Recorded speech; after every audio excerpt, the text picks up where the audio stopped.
Welcome to Beyond the Quit. I am your host, IFBB Pro, and I have the pleasure of interviewing just an amazing professional, down to earth guy. And I want to read a little bit about him before I introduce him. His name is Rick Noda.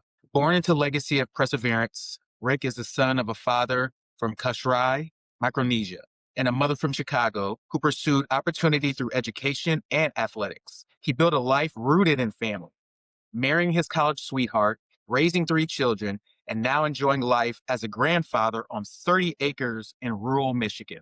Rick spent 17 years coaching, navigated financial hardship during a federal shutdown. We all remember that. Survived a life altering accident and continues to adapt through ongoing physical challenges, all while building a career in corporate safety and scaling a multi state real estate business with his wife. His life is forged through adversity, guided by one principle: success equals effort over time. Please welcome Rick Noda.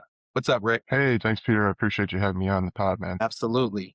We're going to do a deep dive into you, man. I'm very excited to hear what you have to say and what kind of information they can pull from your experiences to help them. So if you don't mind, we're going to go ahead and get started. So what's one moment in your life that you could have quit, but you didn't? Well, I think you touched on it briefly earlier when you were talking about the 2013 federal government shutdown that we had here in the United States. As we both know, even though there might not be any money coming in, those bills will never stop. The 1st and the 15th will keep coming. Um, but I had three young Right. kids and a wife that depended on me. That's you know, makes me highly motivated to, not disappoint or let them down. So you obviously worked through that, and I'm sure we're going to be touching on it just a little bit more in depth. So your father's from, I want to make sure I pronounce it right. It's Kosrae? That's perfect right there. Kosrae, Micronesia. That's right. It's a small island of 42 It's off square miles. About 7,000 people live there. 7,000 people. So, and I didn't know any of this. The island was impacted by 67 nuclear tests. Yeah, man, it's quite unfathomable when you think about it. They're testing over there in the Marshall Islands and the Bikini Atoll. And, our food greatly depends on the Mhm. water and the state of our oceans. And when those types of activities were done back between, I think it was before 1958, I think it was sometimes in the 40s through 1958, 67 tests were done by the United States.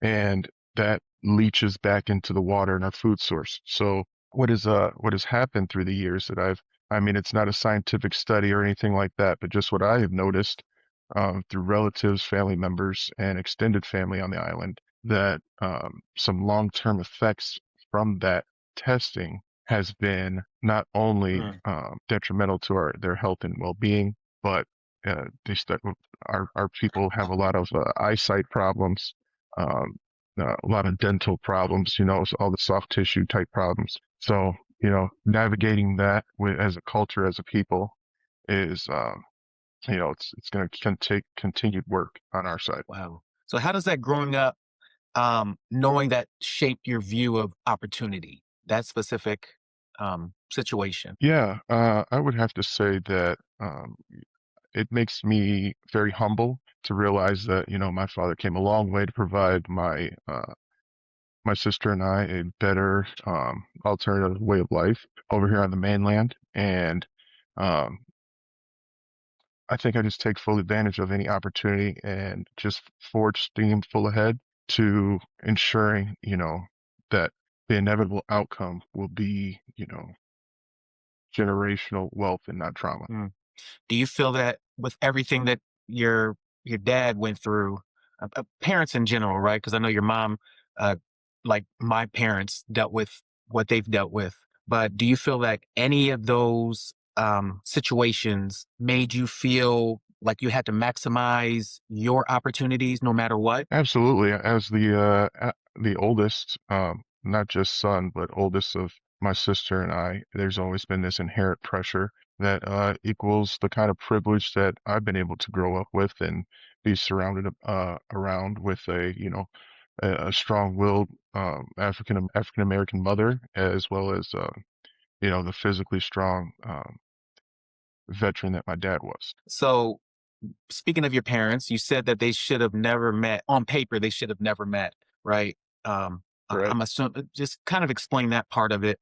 But what does that say about destiny versus decision? Well, I could say that, when I say that they probably should have never met, you take the most people don't know where the island of Kosrae or the Micronesian islands are.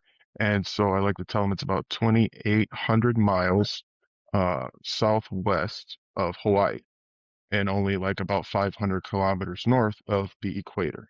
Most folks have watched if you got a granddaughter or young kids like myself, the movie Moana, and they speak about the island of the sleeping lady. That would be the island that I'm from.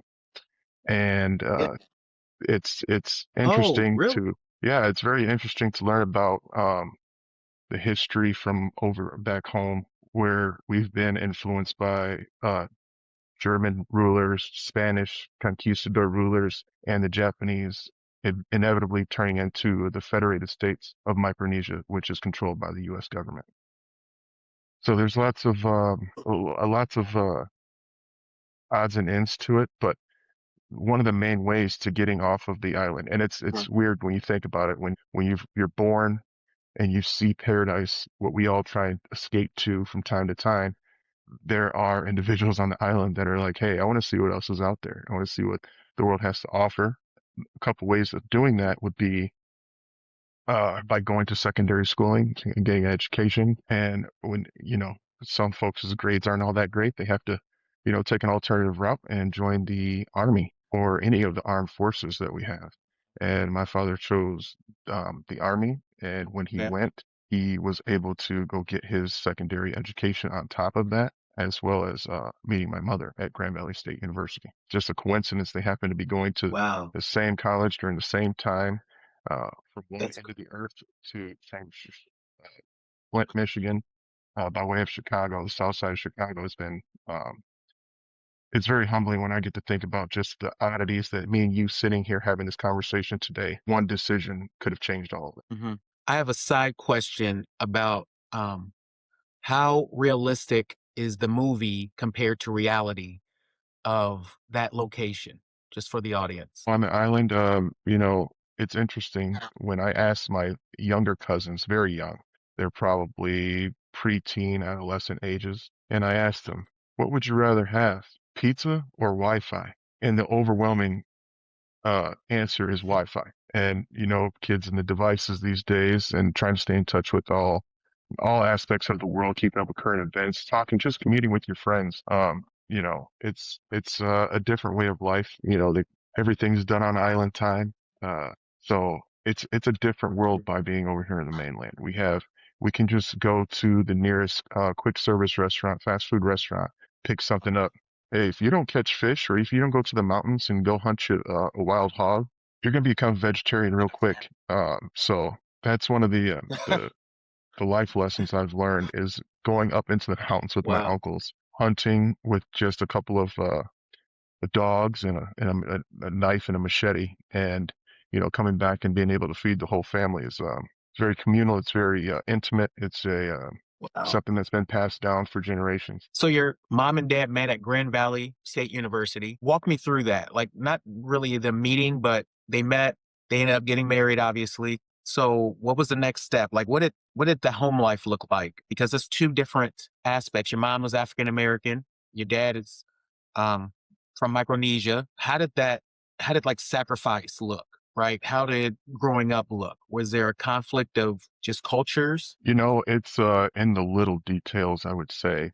When young folks ask me for advice after my coaching career, they're starting to get married, they're starting to have kids. They've asked me, for my input and what do I think, is the best action and way of doing some types of things. And I look back on how I was Mhm. raised as well as my sister. And it's always been cultural. There's some cultural differences without a doubt. uh, you know, the background that my mother came from, a firm backside spanking was not frowned upon. But I can tell you that it's Right. highly frowned upon in my dad's culture. So, me being a rambunctious and sometime getting into mischievous things as a child, trying to just grow up and learn. Um, when there was that need for discipline or redirection, um, it was, they would fight about Right. it. And I'm gonna sugarcoat it. He did not like that whatsoever.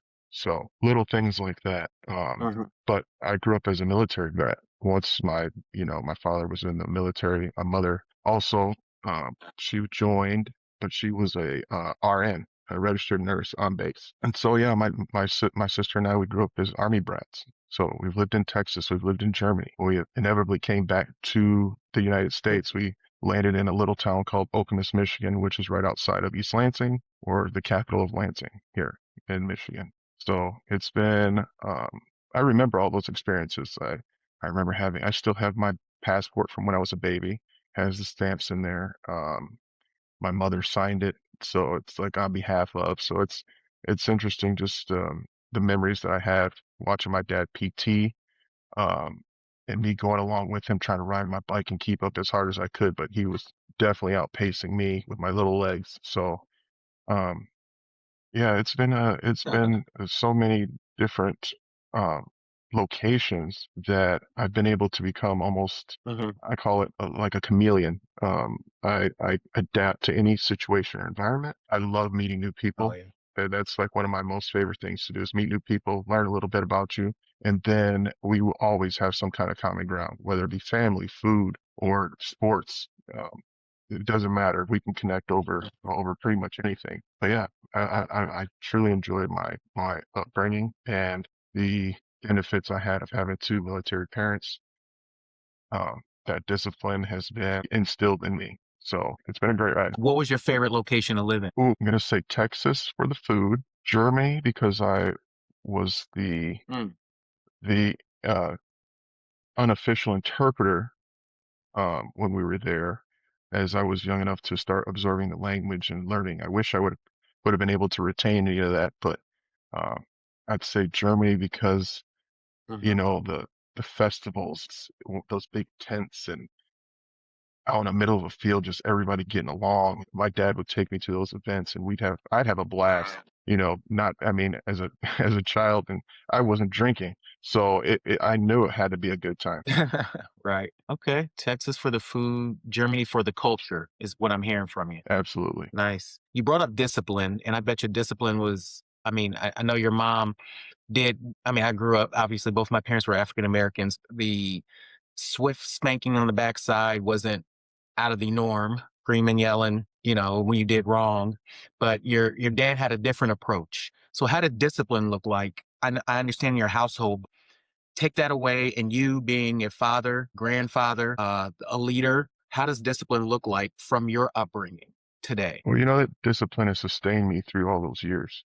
I still see it show up in my life and how the way that me and my wife have raised our three kids.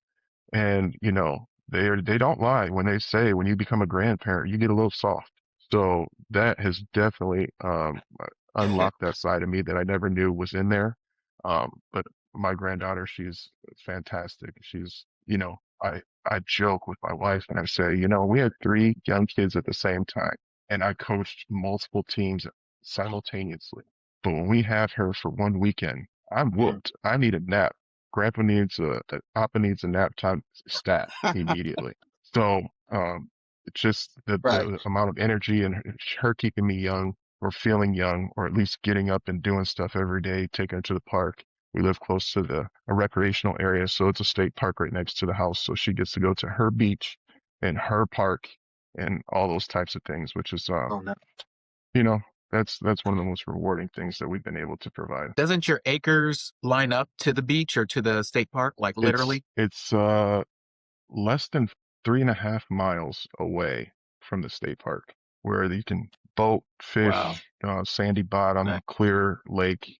It's got multiple parks, pavilions, campsites, whatever you want, whatever you name it, it's all there. I'm envious, Rick. I'm envious. Yeah, when Still you when haven't you're gotten an looking for, invite. come pick blueberries whenever you want. Um, when my wife and I were looking for our potential forever home, after we built our last home from the ground up, Mm. we raised our kids in that home. And then, almost 4,000 square feet. That's too much for just myself and my wife and my dad at the time. So we sold that Mhm. home. We looked for, and this is in 2022. Then we looked for our forever home for over just about a year. We had looked for this exact spot. We had Oh, a checklist of non-negotiable things that we weren't going to give up. We A minimum of 15 to 20 acres was what we were looking for. And I didn't want to have the wow. HOA neighborhood that we kind of raised our kids in. Um, I wanted to have a pond. I wanted to have pole barns. I want to be able to make sure that we can have livestock and build off that land for years to come. And we found it. We were almost to the UP up in Hart, Michigan, HART. We almost closed on a deal. In Atlanta, Michigan. Never knew it existed. It's the Yelp capital of Michigan. And there was an old bear lodge with 125 acres that we almost pulled the trigger on. But when you sleep on things, discuss things as Hmm. a family, and then we got back home, we're like, this is not gonna be super advantageous as the closest towns are Gaylord and Alpena. So, and those are very, very small Hmm. towns in itself. So, Wow, we waited, prayed about it, for and sure. then, now we're here living happily ever after. That's great, man. You did bring up the coaching aspect. I want to touch on that and talk about that.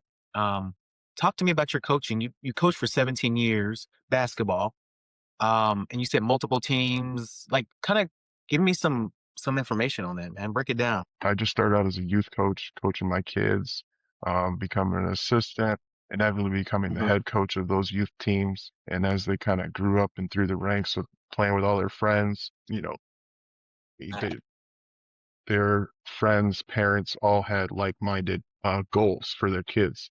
And it's been an incredible journey. Some days I wish I was back into it, but kind of COVID derailed all that. Um, so bringing up both of Mm. our boys, they played both basketball and football, and they ran track. And I didn't coach the track portion of it, but basketball and football, I was always their head coach. And then there was an opportunity in a small town uh, that was adjacent to where we were living. We were living in Grand Ledge, Michigan. An opportunity for a head basketball varsity coach came up in Potterville, Michigan. We weren't really that talented. I inherited a team that won 2 games the previous season. We ended up winning 4 games.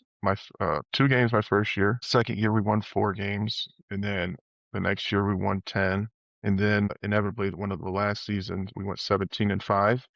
And we went to the district championship every year but one year while I was there. And it took a lot of hard work. Wow. I had a great coaching staff. Um, I'm a coach that believes in kind of like legacy coaching. So if you came up through the program, we will always have a Hmm. spot for you in the program. There's no way that you're going to be left out. So inevitably we went 17-5, Nice. and then COVID was called um, the day of or the day before we were going to play a league rival who's a powerhouse in Class C Hmm. basketball and football, and we were going to give them our best shot at trying to take those guys down. But then COVID hit, and that kind of left no closure, and had to have like kind of a hard reset. And I tried to tell, and I feel worse. I felt so bad for the seniors because the seniors had started as freshmen, and this is how they kind of leave their legacy with the school. So Wow. it was a sour taste for sure. But I just reassured them the same way I would tell my own kids that we can only be in control of what we are in control of.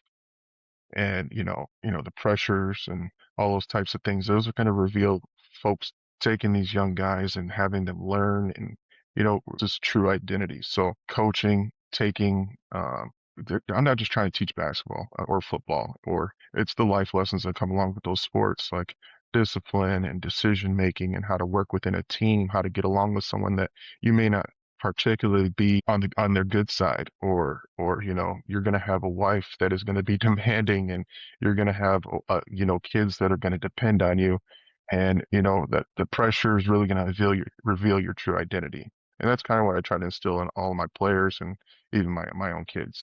It was a great ride. I wouldn't trade those 6 years for anything in the world. There's a ton of kids that I hold off very, very high respect for, and I might be showing my age a little bit, but now some of those kids are doctors, like physicians and lawyers, we just had a reunion at one of my players, one of my student athletes' weddings. We took a great picture, and I just looked at him after the picture and I said, I figured out why we couldn't win any games. You guys were all smarter than me. So, they got a great chuckle out of that. And, we relived some great times, and it's been a heck of a ride. And I still keep in contact with a lot of those players. We'll have a little lunch, we'll get a get together. And then come to find out, that same school that I left, my very first team, a student on there is now the athletic director of the whole district. So, there's a lot of proud moments in there for me, and just watching all these guys grow up and become great men, better fathers, and great husbands. You have to feel like you had a hand in that, obviously, where these kids are today while you were coaching them. Because coaching is not just coaching, hey, this is how you play basketball. It's organization, it's discipline, it's learning, creating a skill. Yeah, I just take a tremendous amount of pride in, knowing that their parents had them on the right. Because with Michigan's school of choice, you could take your kid anywhere and they can go have the best Mhm. advantages. Like we did not have like a lot of money in the budget for, uniforms or things like that. So we had to think of different ways to fundraise or how to generate revenue so that um, the majority, it was almost 80% of our student body was on free and reduced lunch. So making sure that these kids had Wow. food for our away games, which was huge because if some kids went home on the bus, they couldn't make it back to the school because either their parents are working or lack of transportation, and it's a rural area. So, um, at making sure Mhm. that we had pre-packed, after school snacks, which was, usually like a little 6-inch sandwich. We had a sponsorship to where they got sandwich, chips, fruit, a little light dessert, like nothing too heavy, but like they had these like protein bars back in the day, and then and a drink. So that worked out great for everyone. It wasn't just like, oh, just the varsity team's going to have this Mhm. privilege, but my coaching staff really made sure that we got that all the way Right. down to the freshman level. And when I was there, it was the first time they had a freshman team in decades. So usually your freshmen and sophomores would play on JV, and then juniors and seniors would play on varsity. But we had so much buy-in that we ended up being able to field a freshman team for the whole season. Does a part of you wish that, no, I'm going to use the word wish, but is there a part of you that wants to take one more ride at it? COVID kind of shut it down. Absolutely. No, absolutely. I think that, that was my first varsity coaching job, and learning how to build a program. I think I'm Mhm. more prepared now than I ever would have been. I think that I'd be a lot more calm, uh, in my leadership style. Because I'm not gonna lie, I'd get after these kids, and, because I held them to a higher standard because, it all started in the classroom. Right. So, listen, I don't care if you have to miss basketball or football practice. These teachers are staying after school to help you get your grades where you want them to be.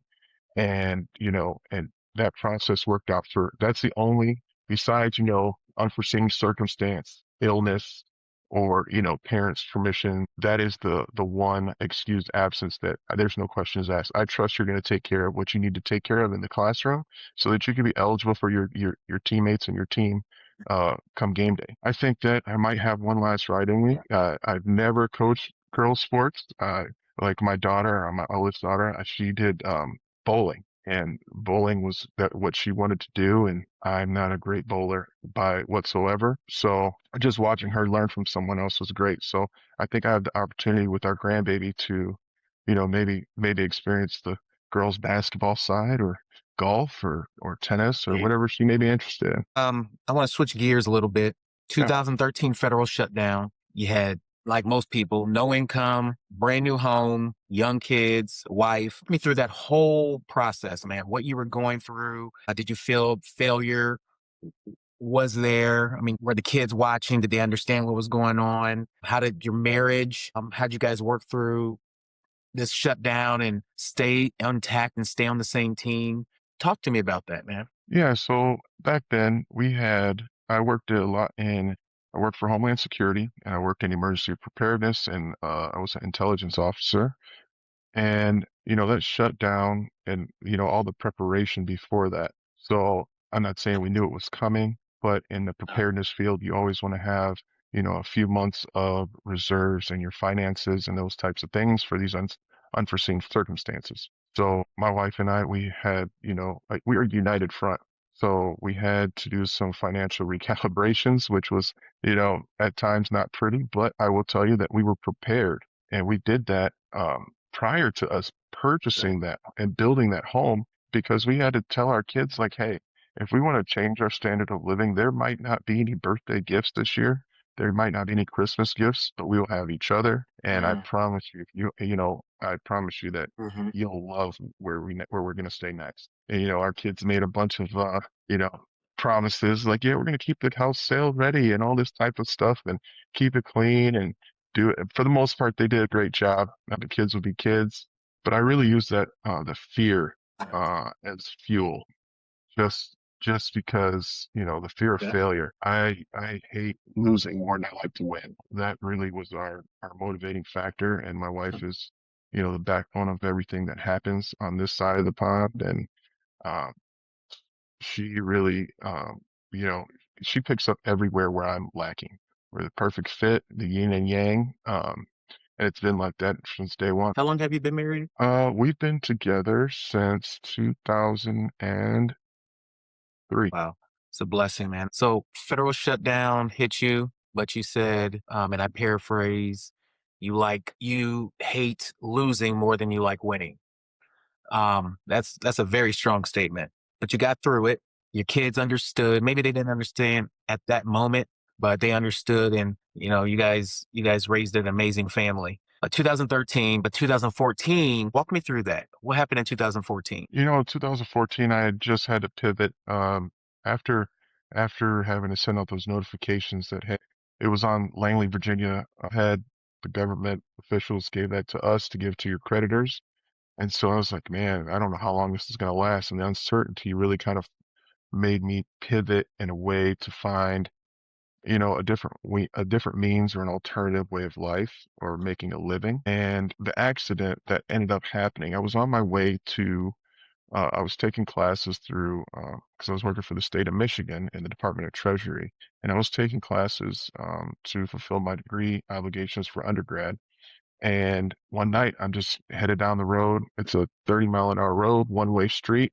I'm in the left lane, a young lady, a kind of a newer driver in the right lane. And I guess her GPS told her to turn left on a street that we had just both passed. And I just ended up smacking her, T-boning her. Mm-hmm. I felt really terrible because she was so young and I could tell she was nervous. This was her first accident, but like trying to, navigate that process. Inevitably, I ended up um, tearing my rotator cuff during that accident, and I ended up having surgery on Mm-hmm. that. And in the recovery process of going to PT and all that, I developed a DVT or a deep vein thrombosis or a blood clot that is normally known as in my right leg. And it's, I've gone through the doctor's appointments when they say, hey, let's see if we can try to remove it. And they do the Doppler on it and see where it's at. And unfortunate for me, and it's right next to the femoral artery. So they're afraid that, if anything was to go wrong and a nick happens, then I can inevitably, bleed out. And when I try to explain that story to some folks, Right. they recognize that they're like, oh, okay, that kind of sounds familiar. And I'm like, yeah, no, the football player Sean Taylor, he was when they tried to rob his house and he got shot in the leg, it hit that artery, and that is how he passed away. Mm-hmm. And I don't worry about the hey, it can move to your heart or your lungs. I just try and stay as active as possible, that my body will allow me to put it through. And then Mm-hmm. I just am on medications to try and navigate what that looks like for me. But my wife again has been the rock that's held me together, even when, when you're not used to your whole self being there and you're not able to do the things that you used to be able to do, that can be kind Mhm. of lead you down a road to depression. And I'm not afraid to say that, yeah, I've been depressed for periods in my life. And it's the way that you come through and overcome those things on a daily basis. It's the small steps you have to take. It's not just taking the big chunk out of it and let's get this over with. Let's move past this. But it's the daily new routines, the new imminent goals that you have for yourself that you put out there that are attainable, and you just knock it out one day at a time. You really, when you verbalize that, you're like, Yeah, what I heard from you, basically, it's not a big deal. I just got to keep on moving and what have you. That is confidence, is what I hear from that. I mean, and you're looking at it as, and I'm not trying to speak for you, but hey, I'm blessed that I'm alive. I'm blessed that I'm still here. Blessed I'm still moving. Might have some obstacles like we all have, but I got that. Am I hearing you right? yeah, absolutely. I think that you've pretty much you've grasped everything that I currently kind of navigate and try not to complain about. But sometimes when medications change, you got to deal with some of those side effects as they come, and um, it's just it's a balance. It's a balance for sure. So success equals effort over time. You say that. Why do most people underestimate the time component? Tomorrow is not promised for any of us. And all set, I call it all set when I used to my former roles as a coach, is success does equal effort over time. So the consistency over intensity. Um, just like everyone's 401ks and all that type of thing, compounding actually takes time. There's effort in the unseen matters, like the Saturdays and Sundays of getting up and grinding. And the grind survives, and building what's scalable, um, persists with a lot of value. And, you know, when there's time or when there's the need for adjustment, you just take the data that you've input and then you pivot, because everything's not going to go your way all the time. What does real effort look like for you then? Showing up, being consistent, do what you say you're going to do. And don't be afraid to ask for help, because I'm not gonna lie to you. I'm a Mm. jack of many trades, but a master of none. And I believe that, if I don't have the answer for you, I definitely know someone that I can get the correct response or the correct feedback that you're looking for. I like that. That takes that ego part out of it and you're just keeping it real with it. When do you know? I want to make sure I phrase this right. When do you know Okay. to continuously persist on, keep on moving, or to pivot? When do you know when to pivot? I would say when opportunity or circumstance either is no longer no longer bringing value, and when it no longer brings Mhm. value or adds to the values that you currently have in place. Those things can, sometimes go awry if you don't have, it can be a systemic failure if you don't have some of these things already aligned and organized with your core values. So I think that that plays a huge role. Yeah, I can align and I can definitely relate to that. So agreed with it. Rick, we're coming to the end of this podcast, man. I want to just say it again. Thank you so much for joining me. Thank you for sharing your story. Thank you for just opening up. There will absolutely be pieces in here that the audience will hear and they'll be able to use and just to be better. So I definitely appreciate you being vulnerable today. I appreciate you having me. It's been a great experience. I'm so glad to hear that. But I do have one more question. What does beyond the Absolutely. Shoot. quit mean to you? Yeah, Beyond the Quit. When I found out what the podcast was called, I was excited. I just, started, my brain immediately goes into brainstorming and thinking, what would that mean to me? So a couple of things. I think that pressure Mm. either busts pipes or it reveals diamonds, and that reveals your true character. Um, Endurance over emotion. And the goal is to outlast and never to outshine anyone. And if anyone's ever read the 48 powers of, laws of power, and don't outshine the master, the goal is to outlast. And then, our personal philosophy here at the farm is build what will survive you. Build what will survive you. I like that. Okay. I like that response. That was an extremely unique response. Thank you for that. Anything I else you want to appreciate it. share, Rick? You know, um, we did discuss a bunch of topics today, which has been kind of not only reflective, but also, I can see where things, when they don't always go our way, uh, there's always the resiliency factor there where, Mhm. you get up when you get knocked down, you dust yourself off, and you give it the good old college try. And that's the one thing that you can't stop doing is trying. Audience, thank you for listening. This is Rick Noda on Beyond the Quit. Please take a listen.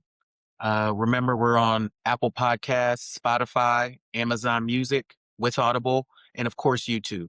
Thanks again. Beyond the Quit. We're out.